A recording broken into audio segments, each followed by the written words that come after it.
Warning. The following program contains content about sports and the sports world. This show is an assembly of college kids who enjoy sports and like yapping about said sports.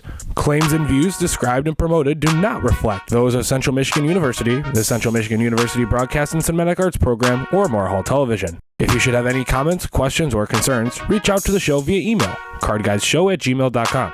Please subscribe to the channel. Leave a like if you feel so inclined. Perhaps leave a comment down below. And please enjoy the following program.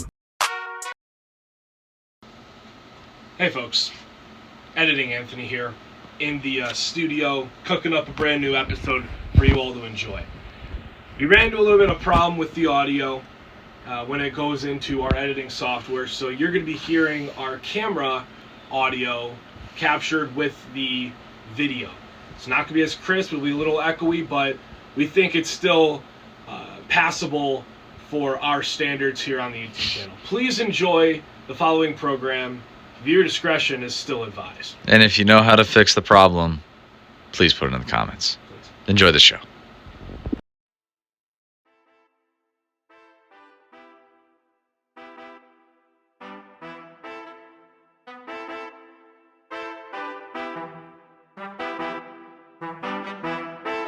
You are listening to WMHW HD1 and HD2 Mount Pleasant, Mountain 91.5, a service of Central Michigan University's School of Broadcast and Cinematic Arts. Live from the Dr. Jerry Henderson Radio Complex, it's time for Card Guys. And now, here's your host, Anthony Schulte. Good afternoon. Thank you, Michael, for the intro as always, and welcome to Card Guys Season 2, Episode 8. Coming up today, we recap the Super Bowl and the folks, it's early, and the NBA trade deadline, which has already passed. Plus, stick around for reaction to the Pistons trade deadline deals as well. And also, Killian Hayes is gone. Did Troy Weaver cook? Stay tuned to find out. Joining me as always, my man Ryan Donnelly. Chiefs win, I hate that. Also right next to me, Mr. Michael Rosenkranz. 10-point lead from the 49ers, gone like that. We'll get to our thoughts later. Stay tuned, guys. Stay tuned indeed. Starting us off today, Lamar failed America, Goff failed America, and Purdy failed America. We had 3 chances, all failures.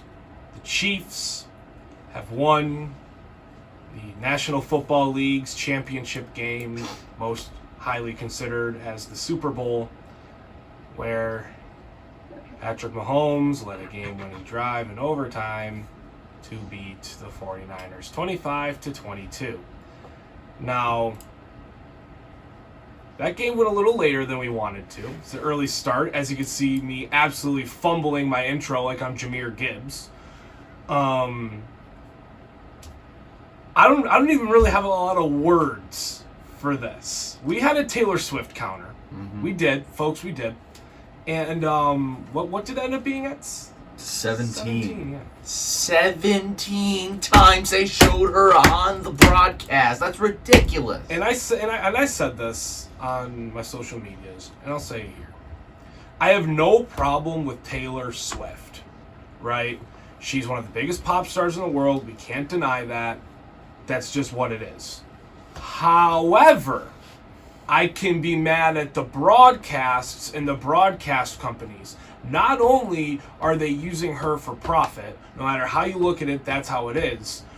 Why, after Mecole Hardman scores the game-winning touchdown to win the season, the Super Bowl, the creme de la creme of games in your lifetime, we don't cut to the players, Patrick Mahomes. We don't cut to the coaches, Coach Andy Reid. We don't cut to ownership celebrating in the box. We cut to Ice Spice and Taylor Swift. That's the problem we're having, folks. It's not Taylor Swift the person. I could give a you-know-what less about Taylor Swift the person. I don't wish any bad harm on her, any ill will. I don't care for Taylor Swift. Some of her songs are good. I can't deny that she's one of the biggest pop stars and has one of the biggest fan bases we've ever seen on planet Earth.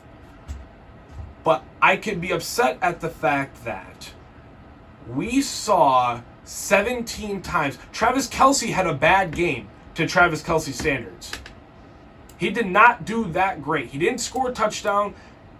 He had maybe 2 highlight plays, and I don't even think they cut to Taylor Swift after him. Maybe one of them, which is the thing that boggled my mind.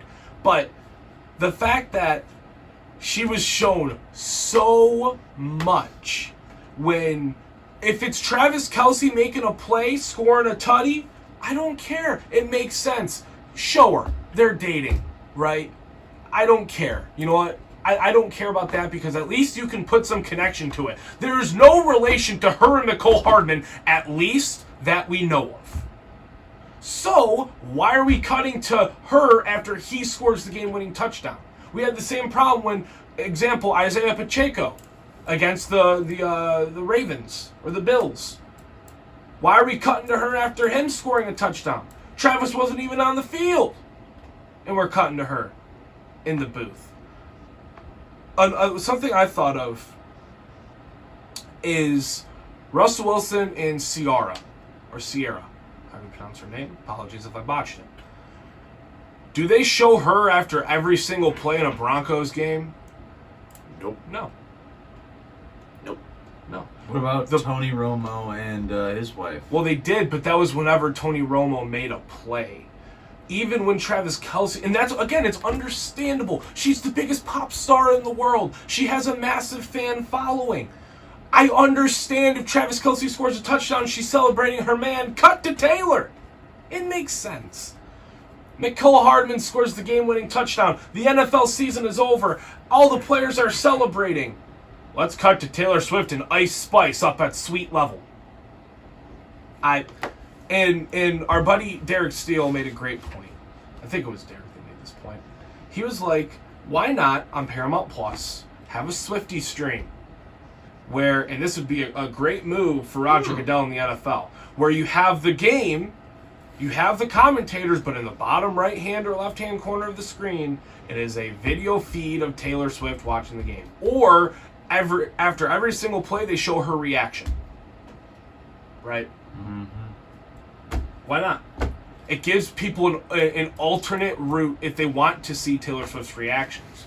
I personally, as a football fan, I want to see the coach's reaction. I want to see the player's reaction to winning the Super Bowl. I want to see ownership. Some middle-aged 50-year-old dude celebrating with his, yeah, we won the Super Bowl, yeah! The dude that received the trophy at the... They always receive the trophy first. The CEO chairman. Why can't we show him celebrating? Clark Hunt? Yes. Yeah. Especially after the passing of Lamar Hunt, right? No, I think it was a woman. Forgot her name. I can't think of her name as well. Well, the CEO and chairman is Clark Hunt. Norma Hunt. Norma Hunt. There you go. Wife of the Chiefs founder died. Apologies for that. But why aren't we showing them celebrating after this season, dedicating the season to her? Right? No, we're going to cut to Taylor Swift and Ice Spice. That's my grievance with it. The game itself was boring in the first quarter. And the first half of the second quarter kind of turned up at the end of the second. Then Usher came out. What a halftime performance it was. And then the second half was pretty entertaining, I'm not going to lie. It picked up from there, but that's my take. Usher should go in the Super Bowl Hall of Fame. He should have won MVP. That he should have won. Ow. Who did win MVP? Mahomes, of course. But Usher, that was the greatest halftime show since Justin Timberlake, in my opinion. That was incredible, to say the least, and I'm going to give him his flowers for that. But there's one person I won't give their flowers to, and that's the CBS broadcast truck. And Anthony made this point.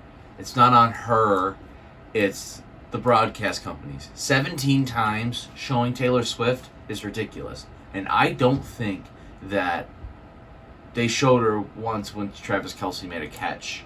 Like, those last couple plays where, like, Kelce was moving the chains down the field, I don't think they showed her once. But once Nicole Hardman scored that game-winning touchdown, they cut for her for a split second. How about that big Travis Kelce play? Oh yeah. There's a couple big Travis Kelce plays towards the end of that game that I don't remember myself seeing her, but again, it was late and I was tired. She wasn't. I just know she wasn't. Every time Travis Kelce did, I think they showed her once after Kelce did something, but that's then again once off of what? Hold on 1 second. They snuck him, I think, over to the other side, and he had a chunk play for about 22 some yards. 9 receptions. Yeah. And they showed her after 1 reception. They had more Taylor Swift cuts than Travis Kelce receptions. She had a better night than Travis Kelce, statistical wise. But I will say this, and I was talking to a friend of the show, Isaac Haffenden. It's impressive that this Chiefs team won. Mm-hmm. I really do believe that. Because you lost so many weapons over the offseason. You have no wide receivers, although besides having one of the greatest tight ends of our generation, that's it. You have no weapons. Rasheed Rice is going to be a stud in the NFL. He's only a rookie, y'all. Rasheed Rice, he's a beast. Kadarius Toney got a ring. Kadarius Toney, I'd rather have Kadarius Toney win a ring than the guy next to me, but who knows? He's a funny player. The Chiefs just won back-to-back Super Bowls after trading away their all-pro wide receiver. Yeah. Was Tyreek Hill the problem and changing shit? No, he won a Super Bowl with them. Grow up. But I'm impressed that this team won, because like during the Raiders game where they got blown their boots off, we were like, is the Chiefs dynasty over? Is the Chiefs success story over? No, they won the Super Bowl this year. I didn't expect this. I thought the Ravens would win, or the Lions, or the Niners, but no. And one thing that also really ticked me off is they won on a play called Corn Dog. Corn Dog. Ladies and gentlemen, the play... Andy Reid playbook. I'm sure there's chicken nugget and French fry and... Can't forget his famous cheeseburger. Yeah, cheeseburger and chicken sandwich. Andy Reid special, folks. Tater tot. I'm sure there's a play called Tater Tot. Corn Dog? That's ridiculous. I just think that's not a way to go out. First, when Mahomes said at the end of the game that the play was called Corn Dog, and then they switched to Taylor Swift, that made me upset. That culminated the night right there. Yep, that was the night. Just overall, again, like Anthony said, the Super Bowl did get better with time, but Taylor Swift did ruin this for me. Nothing again. Don't come at me. Nothing on her. Nothing at her at all. I believe that she is a good musician. I believe that her fan base can grind my gears a little bit, but that's some of them. Some, not all. Some. I have friends that are Swifties. They're fine. They just put Taylor Swift in our face too much last night, and I did not like that. And the commercials sucked too. Oh, the commercials were terrible. I'm sorry. Why did Temu have more ad? They had 4, ladies and gentlemen, or Temu. Ooh, ooh, ooh, Temu. You guys have that stuck in your head still? Because I can. Yeah. It's like I'm. The Temu commercials. Those grind my gears. Mm-hmm. That's the perfect way to put that. And we saw 4 of them. They had 4 Super Bowl time slots. 4. Temu. And why was it shown so? It was. All I saw over my Twitter feed was ooh ooh Temu, all over my social media feed. The commercials were terrible. They were annoying. Imagine being a 49ers fan, where you lose on a game-winning touchdown. That would then eventually got cut to Taylor Swift and Tice Spice and Don't forget it was called Corn Dog. And Brooke Levick celebrating in their box, confetti falling, exit interview where Mahomes is like, "This is just another win," saying. But did he actually say that? Nah, it looked like it though. Oh. It didn't look like, "Oh, I won the Super Bowl." It was like, "Ah, it's just another one."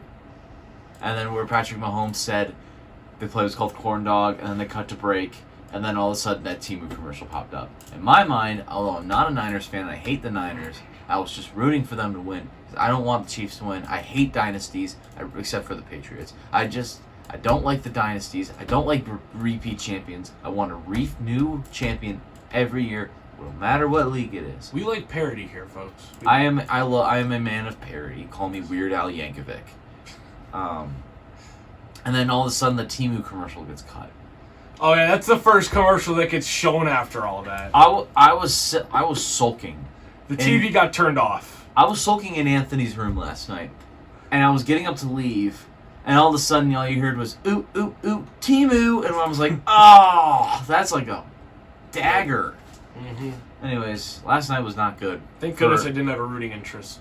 Honestly, the more I think about it, if this was the Lions, if the Lions lost the Super Bowl in overtime on a play called Corn Dog, when I had to look at Taylor Swift rooting against my team 17 times, and then it gets cut to ooh ooh Temu, I might not be here today, folks. There might not have been a show. This would be the end of Card Guys. Anyways, I'm done ranting until the trade deadline stuff. All right, here's what I'll say. After the game, I just felt so indifferent, let's call it. I felt indifferent. I was rooting for the 49ers. Obviously, the Chiefs won. Quick shout out to my grandma who was rooting for the Chiefs. Grandma, love you. Can't wait till I get back home on spring break to see you. Anyways, I just felt so indifferent after the game. First half was an offensive dud. That was terrible, man. Second half turned up and it was entertaining. Yeah. I liked the second half a lot. I think if I'm looking at this both ways, Brock Purdy, his numbers were not that great.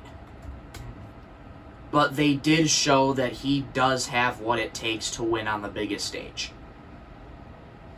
I'm trying to think of what was his final stat line. Mahomes was 23 of 32 for his final stats. Mahomes, he was 34 for 46, 333 yards and 2 touchdowns, and an interception. I stand corrected.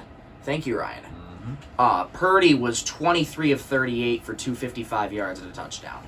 So I think that answers a lot of questions. Can Brock Purdy win at the highest level? Yes, he can. And he has a heck ton of weapons to do so. That sounded weird coming off the tongue. A heck ton of weapons. Like, A heck ton. okay. As far as the Chiefs go, yes, they're a repeat champion. They're making history. The dynasty has been cemented. If there's any doubt about it, this dynasty has been cemented. This is Gen Alpha's dynasty. Like Gen Z and a little bit of Gen X, they had the Patriots. We had the Patriots dynasty, which I loved because I love Tom Brady, Michigan-made man. Well, he was born in Maryland, but he went to Michigan. I know too much about Tom Brady. He was my favorite player growing up. Don't you have a Tom Brady championship ring? I do.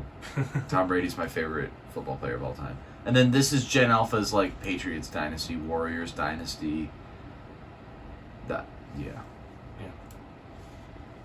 And the thing about the first half that was crazy to me, Chiefs could not get anything going.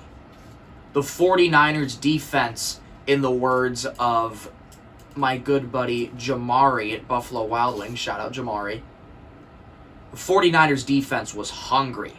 They were licking their lips. Mm-hmm. They were waiting for him. And they had pressure in Mahomes' face. And here I'm looking at a recap article from USA Today. Against the 49ers, Mahomes was in complete control.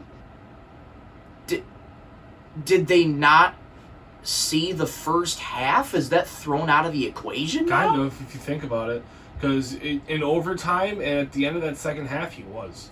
He was. And could clarification after rough first half or recovering from a rough start, he had full control, or he had full control in overtime, that probably would have been a better title. Mm-hmm. But I see where they're coming from with that, because that overtime period, he was in control. That final drive, that game-winning drive, he was in full control. He was.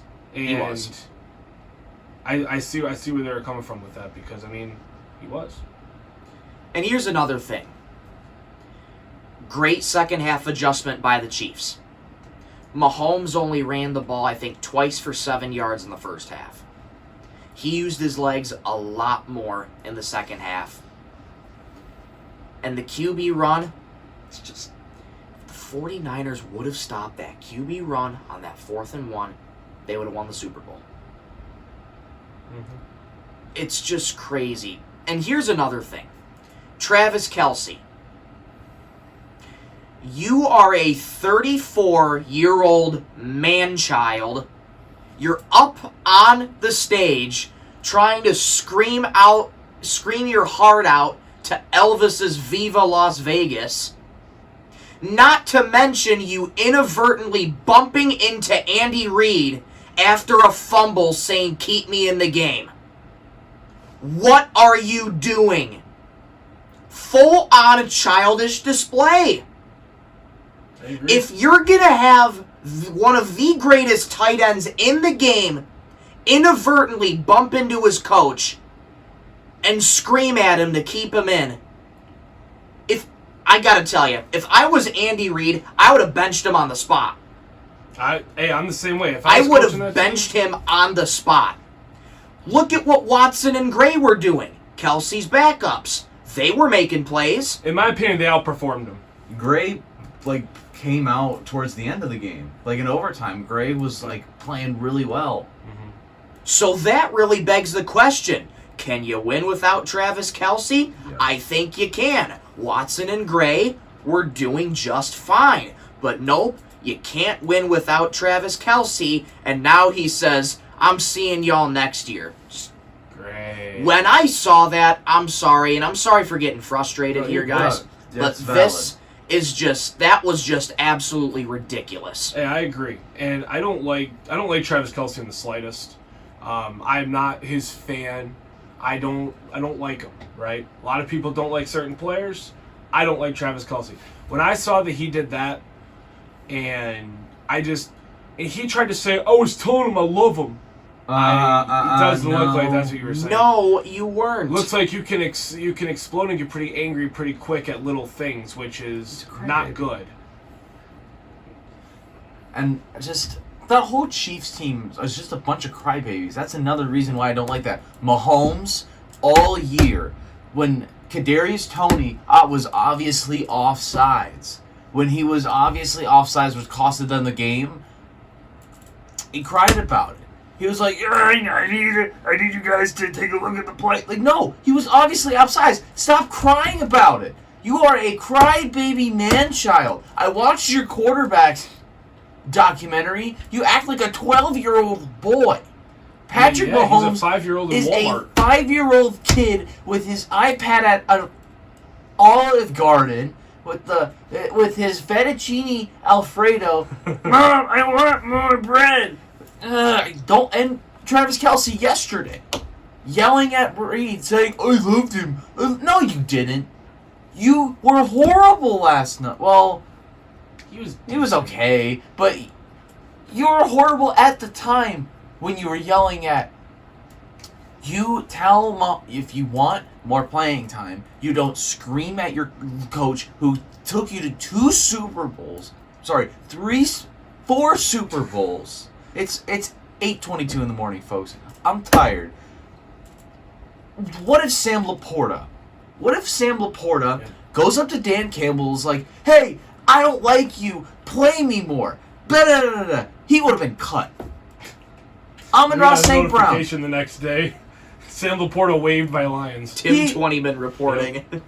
He would have been cut. And then Tom Kennedy. Actually, I wouldn't mind that. Tom Kennedy being called up. I love Tom Kennedy's a wide receiver. I said Amon-Ra St. Brown. I said, what if Amon-Ra St. Brown did that? Then TK85 would get called up. Yeah. I missed TK85.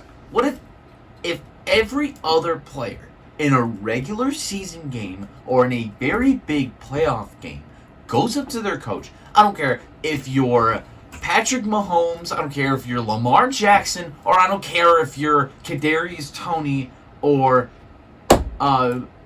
Antonio Grant. I almost said Andre Drummond. The Drummond receiver. Khalil Pimpleton. That's a name. Fire up. Khalil Fire up. Pimpleton, baby. It doesn't matter who you are in the NFL. If you yell at your coach saying, I need more playing time, and then lying about it on national television saying, oh, I loved him, you need to be cut.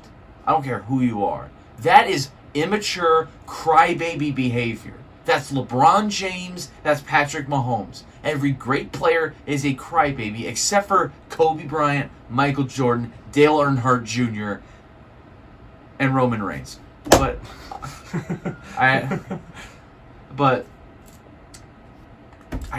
the NFL is such a crybaby. I don't like Travis Kelce at all. And what he did yesterday kind of cemented that for me.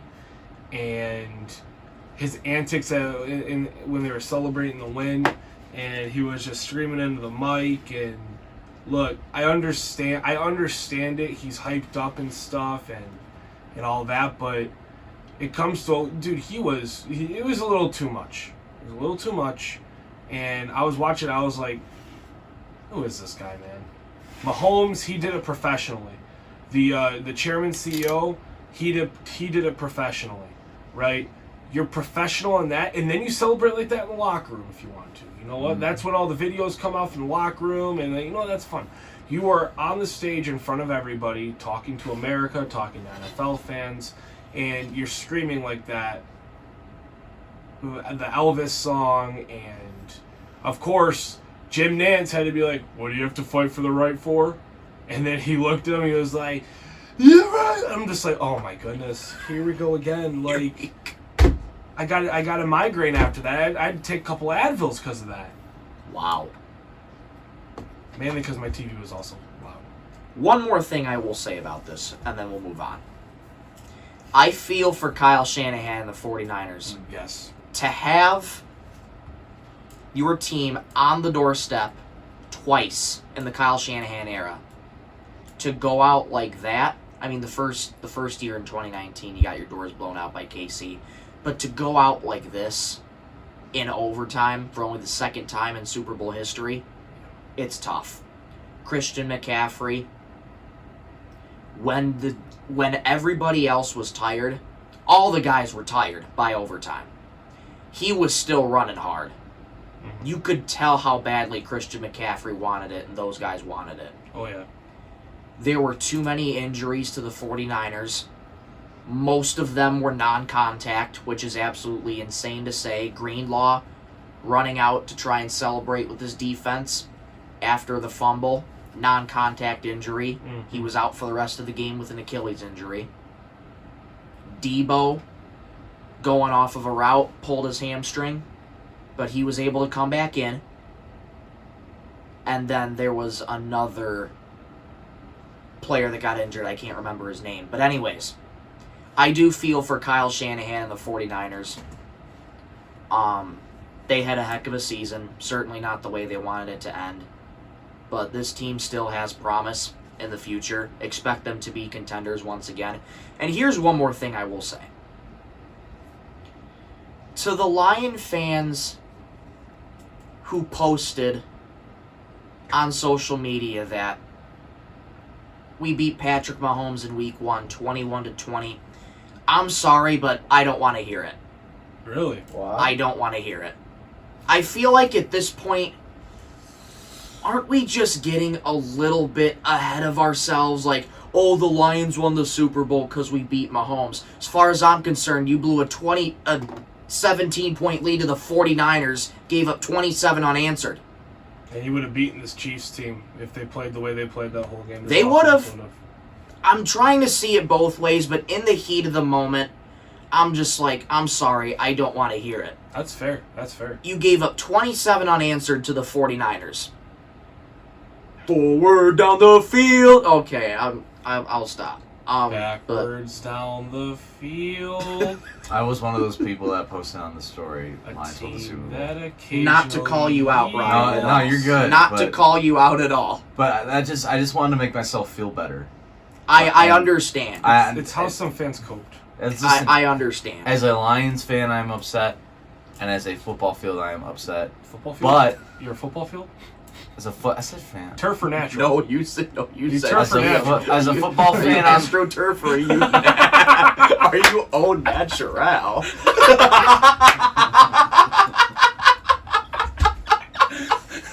We need answers, Donnelly. AstroTurf. Y'all, I have not had the best the last Oh, I haven't had the best I night. got tears in my eyes now. I swear I said fan. No, you said field. Once we end the show, we're going back going back when we edit it today. I'll my listen to it. You said field. I needed that today, man. I needed a good Oh, laugh. we all needed that today. And my final thoughts, I thought it was a good game. It got better with time. It was the 7th longest game in NFL history. Fun fact. Jim Lewis mentioned that at the end of the broadcast. But I don't think McCaffrey played very well on both ends of the ball, though he didn't break 100 yards. He had 80 in both receiving and rushing. I think McCaffrey, I'll talk a little football, but I think McCaffrey played well. Purdy can play in big games, and I think you found your quarterback of the future, although it might not be the quarterback you want. I think he's very solid. Although you might want to shop around for a quarterback, I think Purdy is the best answer for now, 49ers fans. And then for the Chiefs, again, like I said, it's impressive that Mahomes won with this team, especially because they had no weapons. And McCole Hardman said at the beginning of the year, he did Hard Knocks with the Jets. He was on the Jets. That's crazy, yeah. Basically saying, like, who do you got in the Super Bowl? He said 49ers. And then he was on the Jets. And then he played against the 49ers in the Super Bowl as the Chiefs. I thought that was kind of funny. It just came full circle for McCole Hardman. I know. Mm-hmm. It really came full circle. But the Super Bowl got better with time. It did. It was like a glass of fine wine. It aged with time. And that's all I got to say about the Super Bowl. My points are Mahomes and Kelsey are crybabies. I don't like CBS Sports the way that they treated Taylor Swift on the broadcast. She doesn't even like it. Yeah, And- she did say she doesn't like it. And just everybody played good football. Mm-hmm. And that's it. So, the only 2 games that went to overtime in Super Bowl history, 2 quarterbacks were at the helm of those wins. Mm-hmm. The GOAT Tom Brady and baby GOAT Patrick Mahomes. Sometimes the best need a little extra time, but they always inevitably get it done. So the Chiefs win 25-22. Can NFL quarterbacks get Tommy John surgery? I mean, I guess so. I don't know. Patrick Mahomes. Tommy John surgery's calling your name. You won't have that rocket-powered arm anymore. Did they just turn from a football discussion to a baseball discussion with Tommy John? Didn't Patrick Mahomes used to play baseball? Yes, he did. He got drafted by the Tigers. So there he probably could have had Tommy John surgery, but Why are we talking about Tommy John surgery? shouldn't see it with I don't- football. Maybe well- it's a little foreshadowing to because like some future baseball topics. once Anthony. players Maybe. like get in the MLB get Tommy Johns, they aren't the same. That's why I thought like, oh, if quarterbacks get Tommy Johns, then they won't be the same at all. Okay. That was my point, folks at home. I'm sorry if there's any confusion. Okay. Well, I think that's enough for football this morning. I think we've spoken our truth. It's time for some NBA. Trade deadline was last week, Thursday, as I fumbled in my intro. There are a bunch of trades. We're going to go over each and every trade and transaction that happened. Let's start with the elephant in the room. We're going to talk more Pistons later, specifically the deals that they made, but folks, Killian Hayes is off our basketball team. Standing ovation.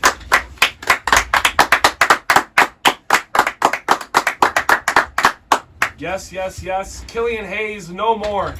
There's no more 35-minute Killian Hayes games. And once he left, folks, the Pistons went rolling. We'll get to that in a minute, though. We're going to start off here with our list of trades. The Knicks paired up a couple solid rotation players with Bojan Bogdanovic and Alec Burks. Now, Knicks fans weren't that pleased with their performance in their debut on Saturday. But regardless, they got 2 players, one a 20-point per game, one a 13-point per game, that both shoot 40% from 3. Every contender needs one of those.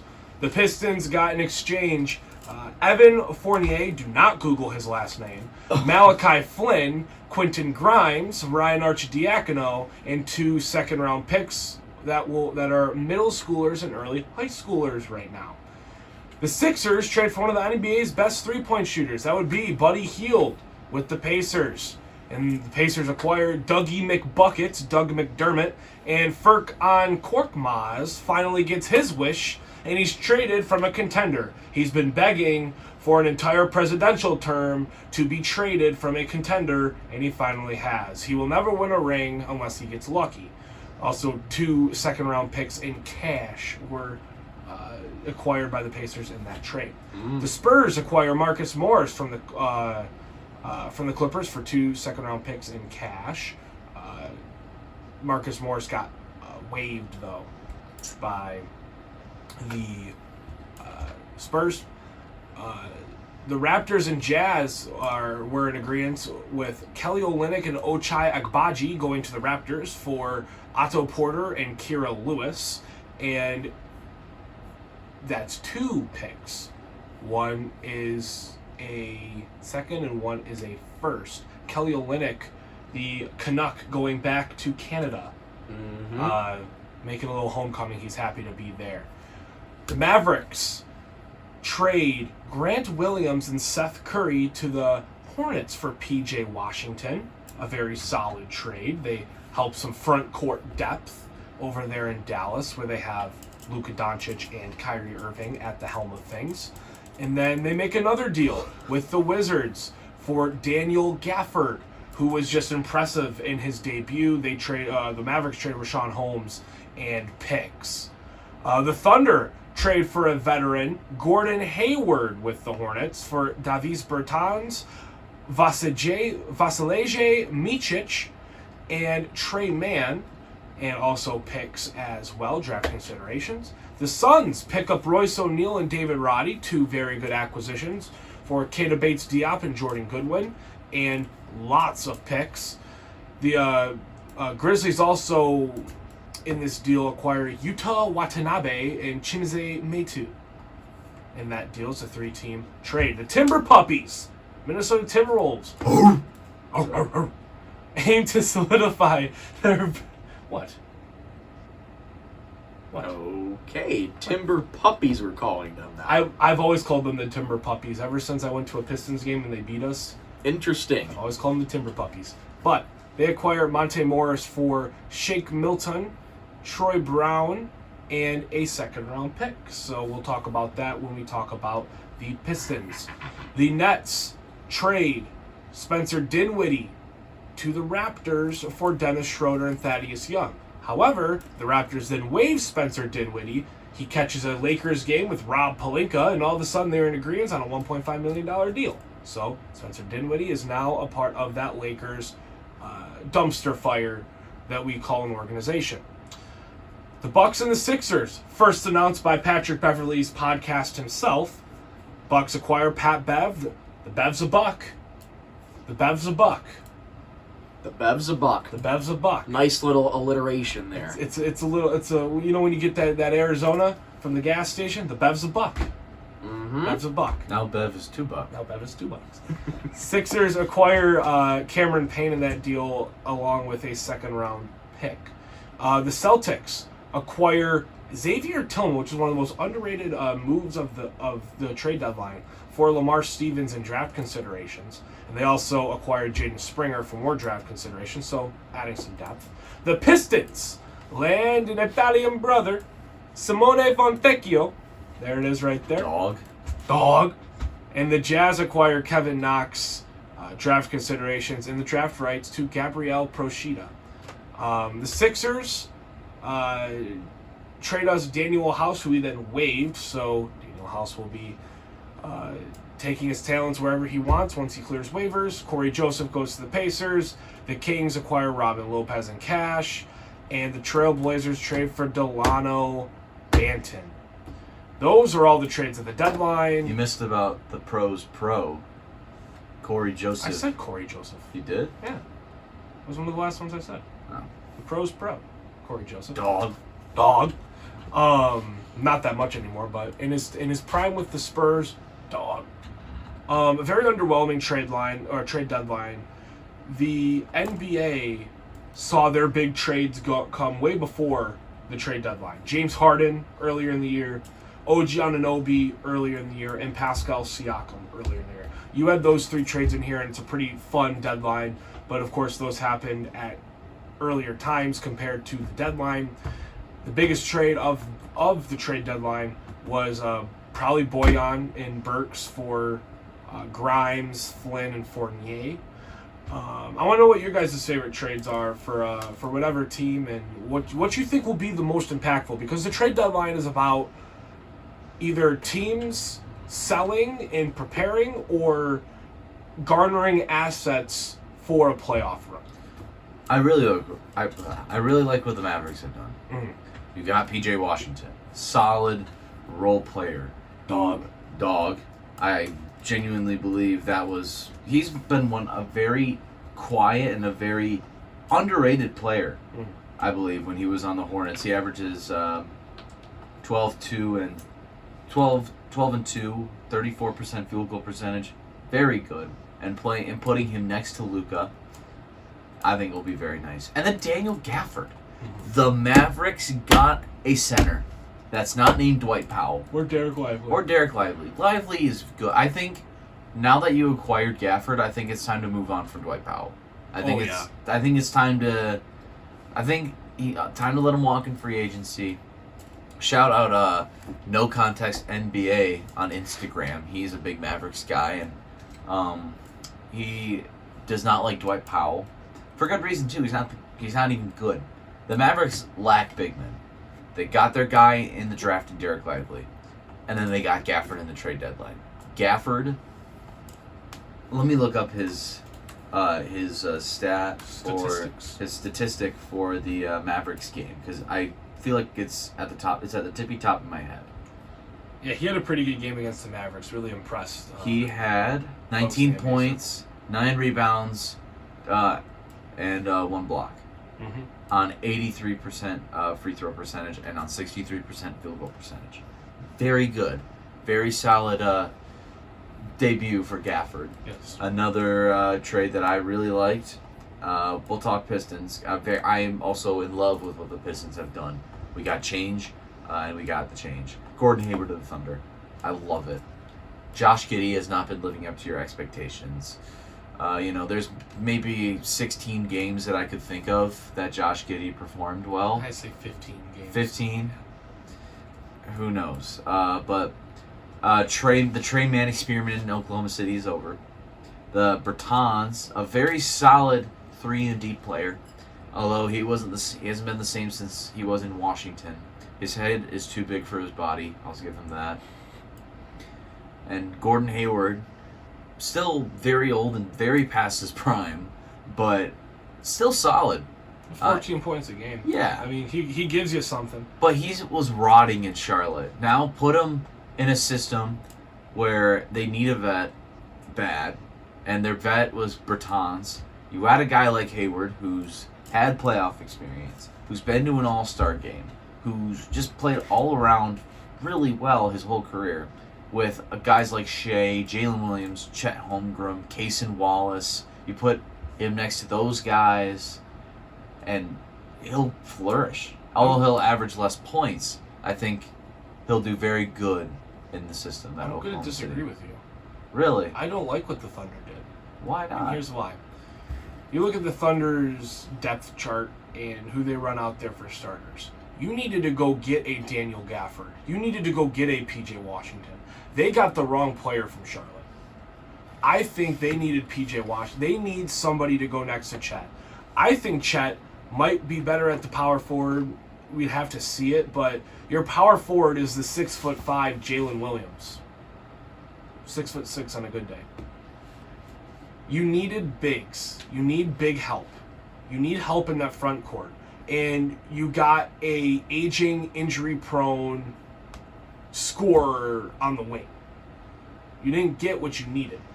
I think the perfect replacement for Giddey in that starting lineup is moving everybody over and placing in a power forward or getting a center and moving Chet to power forward. PJ Washington and Daniel Gafford would have been phenomenal for this team to pick up. Obviously, the other Texas team took them, but I think Dallas need to get a big, and or not Dallas, excuse me, Oklahoma City. And Oklahoma City's not even in Texas, folks. Please pardon me. Oh my goodness, this is a rough one, man. Oklahoma City, Texas, baby, brand new city I just created. We're pushing through. We're pushing through. Are you a football field now? I am a football field now. I'm all natural though. These segments are going to be so fun when we go back and edit the show today. This is a show for sure. Oh yeah. I think Oklahoma City, if they're contenders, as much as they might not want to be or they might not be ready, you're contenders. You're a top seed in the West. You're beating teams, even though recently they're kind of slipping because you know what you need? You need big play. If you're contenders, you need to fill the holes that you have in your roster, and you need a big. In free agency, I think they should target like a Pascal Siakam to put at the 4. They need a solidified 4 or 5. You can teeter-totter with what you want to do with Chet. You need bigs. You need them. The Thunder goes through the draft, and you've seen that the past few seasons where they got Chet, they got Jalen Williams, they got Cason Wallace. All they need to use those picks. They have so many first-round picks. You're telling me they couldn't unload 4 or 5 first-round picks for an all-star caliber forward or center? I think what Presti's going to do is build through the draft. I think they do have Utah's first-round pick. I think if Donovan Clingan out of UConn is still available, you take him at 12 or 13. Or if they're a contender, though. They're a contender. You don't want to be putting rookies on the floor in your starting lineup as a contender. And I think that's where either in the offseason or you should have done it at the trade deadline, you have 16 or 17 first-round picks. You trade 5 of them away, you're at 12.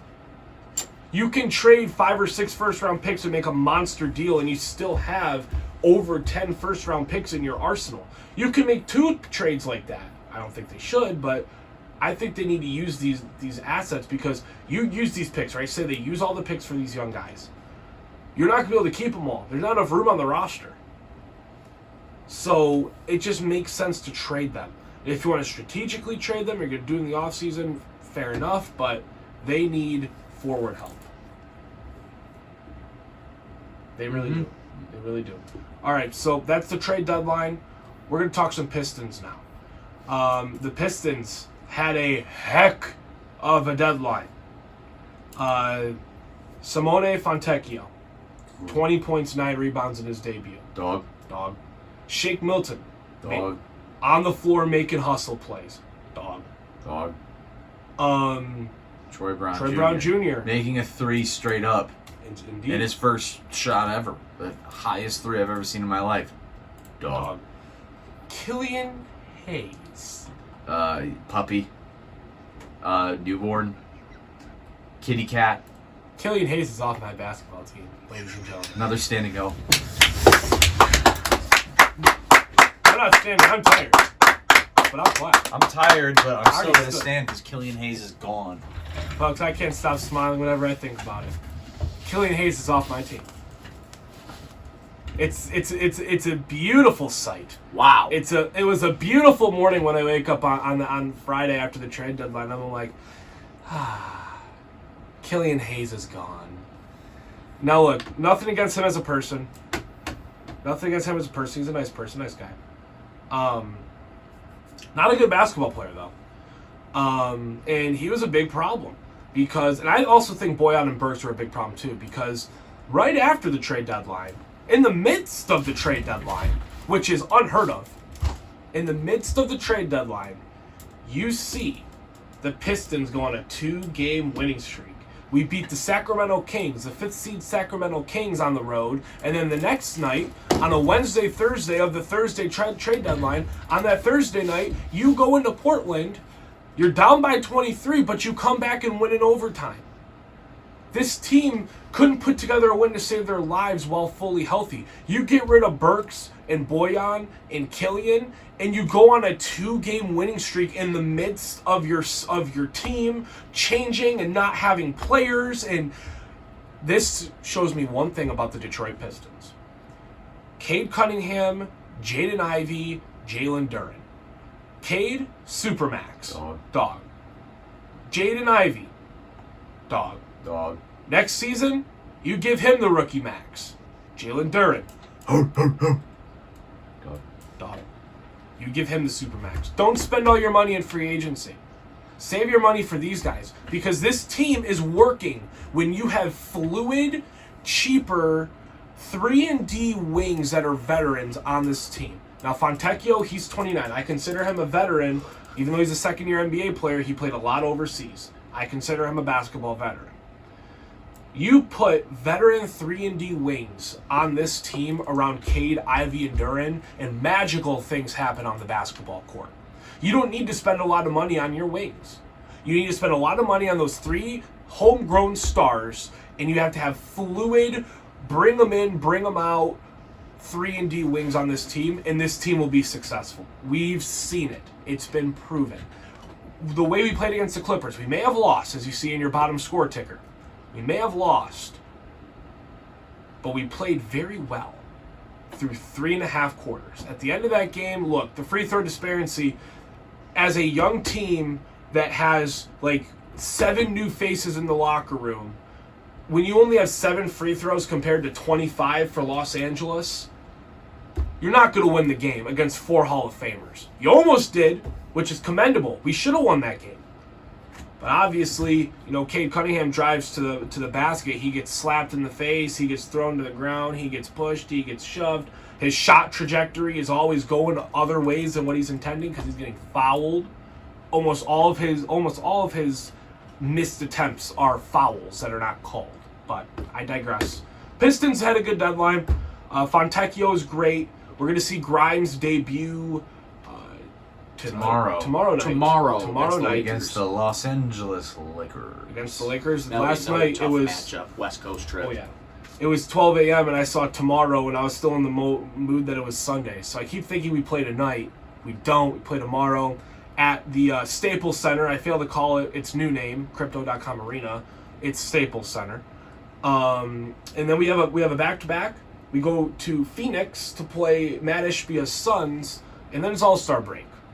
So, Pistons, can we get another dub? I think we could beat the Lakers. I think we can beat the Suns. I think we could beat the Lakers, and I think we could beat the Suns. We could beat any team. This Pistons team's different. This is not the worst team in NBA history, folks. It's not. I got one thing to say before I make my points. He's gone! Bye-bye, Killian Hayes! Yes! That is 4 years of pain. 4 years of pain. I'll put my reaction to Killian Hayes 2 into the YouTube version. It was. We got to get both these clips in the video. Oh, yeah. It was a voice memo, but I was ecstatic when Killian Hayes got traded.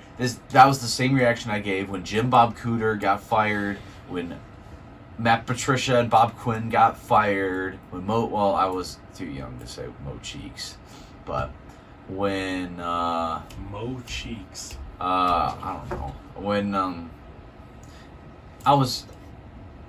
Yeah, this is probably the happiest I've been as a Pistons fan in a long time. Probably since I went to the Grizzlies game where they came back 30 and basically cemented themselves like we're winning the state seed and going to the playoffs. I was at that game. That was probably the happiest I've been as a Pistons fan. That tops it when Killian Hayes got dropped. I love what the Pistons did. And basically all the Pistons needed was change. Mm-hmm. And we got it. We got change. Troy Brown, again. Dog. Troy Brown is great. I love him. I can't wait for Quentin Grimes. You take away 2 players that are they good at shooting threes? Yeah, 40% three-point shooters each, but they both can't play defense. And you saw that in the New York game. Boyan is still on Pistons mode, and he couldn't play defense. Same with Burks. They could shoot, I'll give them that. They were shot chucking. They can't play defense. But Quentin Grimes, a very young 3-and-D player, and you put him in the Monty Williams system, he will thrive very well. And I do believe that. Same with Shake Milton, and same with Simone Fontecchio. I really love that Simone Fontecchio trade. I love it so much. I love what the Pistons did. Troy Weaver, I still don't like you, but I'll give you a B. Ryan, that's exactly the thing I was looking for about Troy Weaver. I don't think he's the right guy, contrary to his beliefs, contrary to Tom Gore's beliefs. He's not the guy. He's not the guy. Let's not get ahead of ourselves. He's not the guy. Simone Fontecchio, good pickup. Good debut from him, too. Didn't expect 20-9 from him, but there you go. And isn't it crazy to say, we almost have both of our hands filled up with Piston wins. We're at 8 right now. We could potentially get to 10. Folks, we are Which is one game crazy. behind the Wizards for 14th place Oh, in the Eastern Conference, which means we are not the worst team in the NBA. Nope. If we would have beat the Wizards at least one of those times we got blown out by them, guess what? We'd be in 14th place right now. Doesn't That's a sting whole little bit? show. That is a whole show. I did not expect the Pistons to win 2 in a row. It's the NBA. Stuff happens.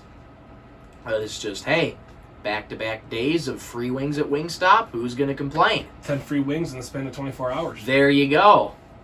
Lakers are going to be tough. Yep. I'm not so sure that you're going to beat the Lakers. I can see the Suns. But I do agree that you can beat any team. Again, it's the NBA. Stuff happens. It would be really, really nice if the Pistons could reach double-digit wins before the All-Star break. Do I see it happening? More than likely not. But I want this team to try and at least get one win out of this before the All-Star break. And I'm anticipating that with the Suns.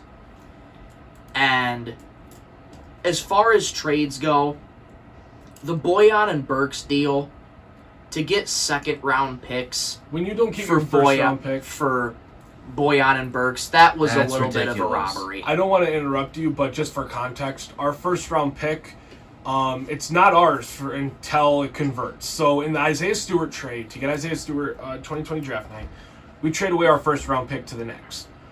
But there's protections. Our first round pick is technically not ours until 2028 if it doesn't convert. It's still ours, but it's technically not ours. So Oy. it's lottery protected this year. So we're good. We've got it. Next year, it's like top 10 protected. Okay. Hopefully we're not in the top 10. The next year, it's like top 7 protected. Now it's like, okay. And then the next year, it's top 5 protected. And then next year, it's top 3 protected. If you get that trade back, however, in a trade or whatever, there's no more stipulations on that pick. That pick is yours, and it's yours.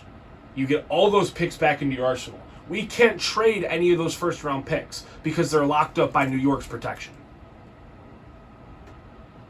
Is Isaiah Stewart worth a decade's worth of trade protections and not being able to use first-round picks? No. Do I think we should have at least tried to get that, and maybe we did, and we couldn't get it? Again, we're not in the front office. Yeah, maybe they did offer it. Or maybe we did ask for it and they didn't give it to us. Still, regardless, though, we needed that first-round pick back, in my opinion, to make that a worth-it deal. Here's a question for you, Anthony. Yes. Since you're much more of a Pistons guru than I might be. In my mind, when Cade and Jaden Ivey get on the court, it's almost like they butt heads sometimes. When Jaden Ivey had 37 points, Cade rarely saw the court that night.